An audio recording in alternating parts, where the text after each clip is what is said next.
there are 5 big mistakes that I see collectors making with watches quite frequently. Yes, these are going to be 5 things that are very popular trends or ideas or concepts in the watch collecting space that I see a lot of people fall into. And sometimes it's perfectly fine and it's okay, but far too often I see collectors, unfortunately, either regret it or maybe they bought into an idea that doesn't ring true for them. So I'm going to be sharing with you these 5 things so that you can make your own decision and really decide if this is kind of something that you want to do or a strategy for watch collecting that you want to do, or maybe if you'd like to just stick to what you really think and believe and leave it to yourself instead of just doing what others are doing. But before we do that, guys, please do not forget to check out ChronoGrabs.com, where you can list your watches for free, sell them at 0% commission and 0 listing fees. If you go over there, it's super simple to sign up. It takes a minute to list your watch for sale, and you can also receive fast cash offers where we shop the watch around with your permission. There's a checkbox to our dealer network to get you the best fast cash offer if you don't want to wait for a private party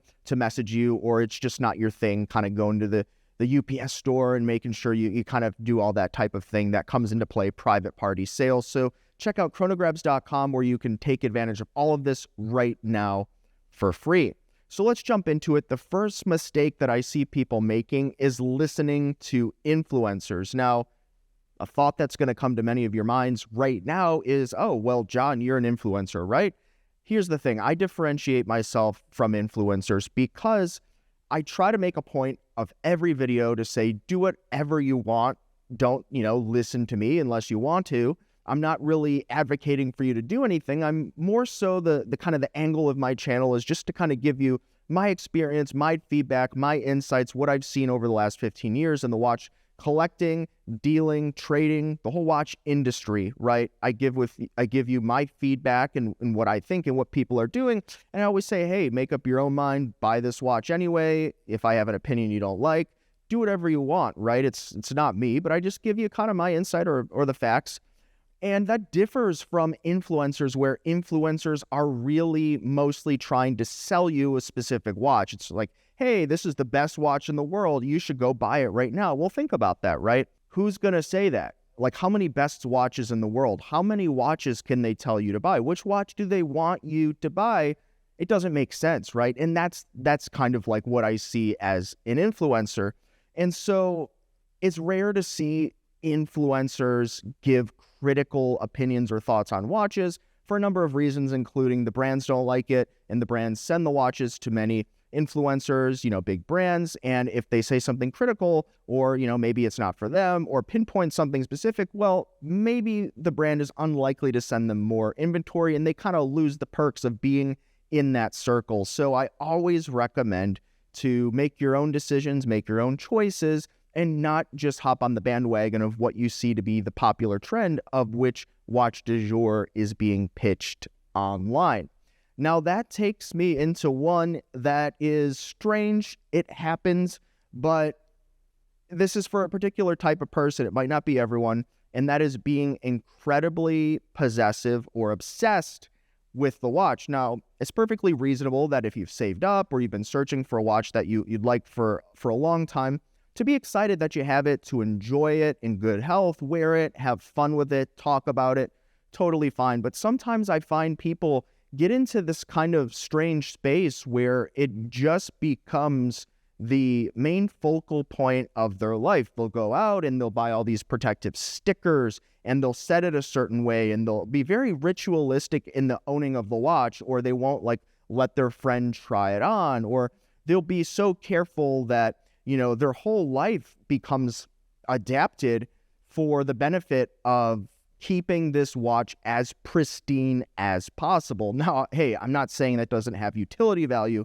but I'm just saying sometimes I find people get into this spot. Oftentimes it's, maybe a watch they kind of stretch the budget a little bit and they're, reasonable. They want to take care of it, but maybe they stretch the budget, or maybe this is their first big luxury watch purchase, something like that. And it just kind of changes their life to where they're scared to wear it. They're scared to ding it. They're scared to dent it. They're scared of this. They're scared of that. And if you're buying a watch and it suddenly places all these restrictions and changes your life to where you're living a life that revolves around your watch you just bought, and you're not going here, you're not going there, and that to me seems pretty problematic. Now, I don't see this with seasoned collectors very much, or people that have been this around for a while, so maybe this is a fleeting trend for some. But I do see this, unfortunately, cause stress for some people, and I want to mention it here because the thing that I always recommend is that watches are for enjoyment. They're for being worn. Sure, they're for telling the time. We don't really need that, but it's much more pleasurable experience, in my opinion, to just live freely and not let these things run or control your life. Let me know what you think in the comments below. Now, this next one I see far too often, and it's kind of a letdown, and I think this is probably psychology, so if there's any psychologists out there, feel free to chime in the comments below, because I'm not a psychologist, though I have watched psychology YouTube videos, so I think that makes people an expert today, right? Go figure. But anyway, chasing the grail. I see people kind of set a grail, and they say, someday I'm going to buy this watch. And then, maybe they have some things that come up along the way. They go this watch, that watch. They get the grail, and then it's almost like they don't know what to do. It's like, okay, well, I have the grail. What do I do now? Find another grail, and then another grail. And doesn't that kind of, negate the whole grail aspect of collecting, where it's like, this is the final boss. This is the end. Once I get this watch, it'll all be done. And it's almost like chasing that high, or chasing the dragon, I think they say, right? You want more and more, and you get it, and then it's like it's time for more. And if you get to a certain point, there really is no more, and then you have to wait for new watches to come out. And then it creates this weird cycle where people either realize, hey, the grail thing is like kind of pretend, unless your grail is truly unobtainable, right? Like if you want a Submariner, you could save long enough and get a Submariner. But if you want some kind of rare, like Daytona, vintage Daytona or something, yeah, like, that may be unattainable for some, in which case you may never get it. And then you let yourself down in that way, when you could have just learned to love and enjoy the watches that you have. And if you get a new watch, great. But if not, you don't have to feel like disappointed that you haven't achieved some kind of a level, because even once you get there, I've held and dealt with all the watches at that level, it almost loses its kind of, allure, because it becomes more common to you. And it's, you have, let's say you do obtain the rarest watch. Well, you have it, so it's not really that rare to you. Other people will say, hey, that's my grail. But if you have it, it's no longer unobtainable to you because you have it. If you get where I'm going with this, leave it in the comments below. But I do want to, mention some caution here with the whole grail watch thing. Now, that takes us into buying more watches instead of the watch that you really want. Oftentimes, people will get these big Pelican cases, and they'll send pictures looking to sell these large collections of watches. And I see it in the dealer chat groups. I see it all over, and I've seen this for years. This is common.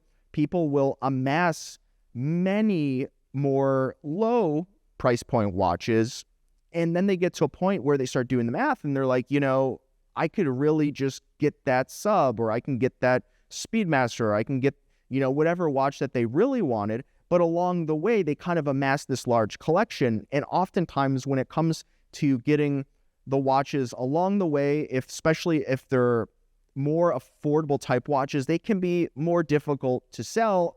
And if they perhaps just wait a little bit longer, or just had one watch to hold themselves over until they could make the purchase of the watch that they really wanted or could have wanted in the future, then they would be more happy, and they wouldn't be stuck with this big collection of watches that unfortunately they probably will have to dump on eBay and get much less than if they just saved and bought the watch, which would have, the total cost would have been a lot better than having to part out with all these watches they spent the money on and then sell them for 80% less. So that's what I recommend. Now, if you have this massive collection of Invicta watches, don't let me stop you. But unfortunately, I do see it go this way far too often.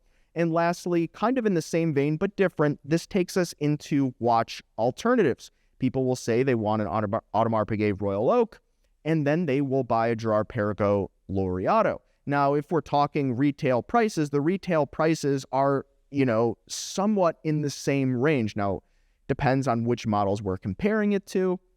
There's a lot of factors involved. But the alternatives generally I see, if they could have potentially afforded the watch that they really wanted, but they just chose the cheaper option just because it was cheaper, even though they could have afforded the more expensive option, oftentimes I see people let a little bit down. It kind of scratches that itch, much like when we're talking about the Grail. It scratches that itch for a period of time, but it's not really what they want, and they were sold just on the price alone, and they like the styling, but it's just not working for them. And so I see this one quite a lot as well. Now, if you get something like a Tissot PRX as opposed to an Audemars Piguet Royal Oak, that's a whole nother conversation. That makes a lot of sense. But if someone gets a Vacheron Overseas because it's 20% less than an AP Royal Oak out there on the market, well, that's a conversation where, maybe you do have to think about just paying that extra 20% if you really just want the AP at the end of the day.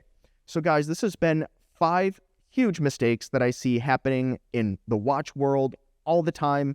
This isn't fit for everyone, but maybe if it does or resonates with you, please go ahead and like and subscribe to this channel where I'll be making more videos like this. Do not forget to check out ChronoGrabs.com where you can buy and sell your watches at 0% commission and 0 listing fees. And we'll see you next time. You've been chatting with John P.